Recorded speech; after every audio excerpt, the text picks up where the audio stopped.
راځئ ملګرو په انټرنیټ ته وښیم ټلګرام ګروپ ته ورشئ هلته به HTTP انجکټر فایل افغان دا ګروپ کې تاسو جوین شئ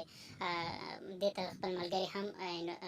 اډ کړئ په دې نوم د پاسنۍ کوم په دې باندې عکس په ځای به کلیک وکړئ کله چې دلته کلیک وکړئ بیا دلته اډ ممبر باندې به کلیک وکړئ کله چې اډ ممبر باندې کلیک وکړئ دلته ممبر وایي کوم ممبر چې تاسو غواړئ دلته اډ کړئ دا زه اډ کوم مثلا دا هم اډ کوم کوم ملګری چې تاسو سره په د ټلګرام نمبر یا ستاسو سره ثبت دی هغه دلته اډ کړئ نو ډېره مهرباني به وي دلته معلومات هم دوی ته ورخپرېږي دا به هم دلته اډ کړئ تاسو کولی شئ دلته ټول اډ کړئ بیا به راشئ د لاندې په دې بټن به کلیک وکړئ څو ملګري مو چې دی دلته بیا اډ کړئ کله چې اډ کړو بیا به راشئ په دې اډ به کلیک وکړئ نو ټول ملګري دلته اډ شو که تر اوسه مو زموږ چینل نوي سبسکرایب د ویډیو لاندې تاسو د سبسکرایب نشان ووهئ د په څنګ کې د بیل بټن ووهئ بیا په آل باندې کلیک وکړئ تر څو هره ویډیو تاسو ته په خپل وخت در ورسیږي نو اوس به راشئ ګروپ ته دا فایل دی ګوره دلته بېلابېل فایلونه دي نوي تازه فایلونه دي دلته اپلوډېږي خو تاسو نوی فایل کوشش کوئ په اخره کې ګورئ نو دا فایل دی په دې فایل به اول دلته کلیک وکړئ کله چې دلته کلیک وکړئ دا اوس ډاونلوډ شوی دی نو په دې شکل ښکاري بیا به دلته راشئ په دې درې نقطو به کلیک وکړئ په دې نقطو چې کلیک وکړئ بیا به دلته سیو ډاونلوډ ته راشئ سیو ډاونلوډ باندې به کلیک وکړئ دا فایل ډاونلوډ شو بیا پلی سټور ته راشئ پلی سټور څخه بیا اپلیکیشن ډاونلوډ کړئ دلته به ولیکئ HTTP انجکټر تاسو ګورئ دا نوم لیکلی شوی دی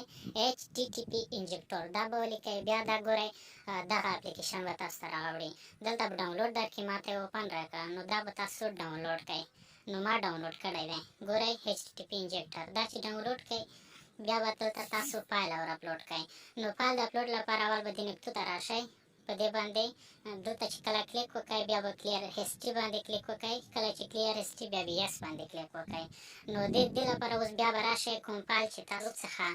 ډاونلوډ کړه به دلته بیا به اور اپلوډ کړئ دلته به راشئ دې ځای ته بیا به دلته امپورټ کمپیګر ته راشئ امپورټ کمپیګر څخه بیا راشئ دا به اوکې کړئ زه غواړم انټرنل سټوریج کې ډاونلوډ ته ما د کوم فایل راځي ډاونلوډ فولډر ته به راشئ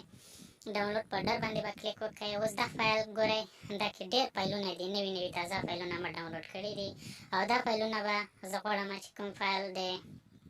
دا فایل دې کنیکټ شي کله چې په دې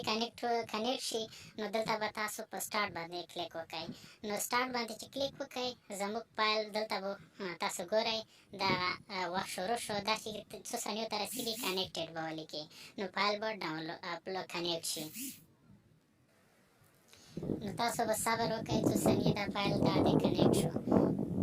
ګورئ اوس یې ولیکه چې کنیکټډ فایل دلته دا کنیکټډ ولیکئ کله چې دا کنیکټ شو نو اوس تاسو زه اوس یوټیوب ته ځم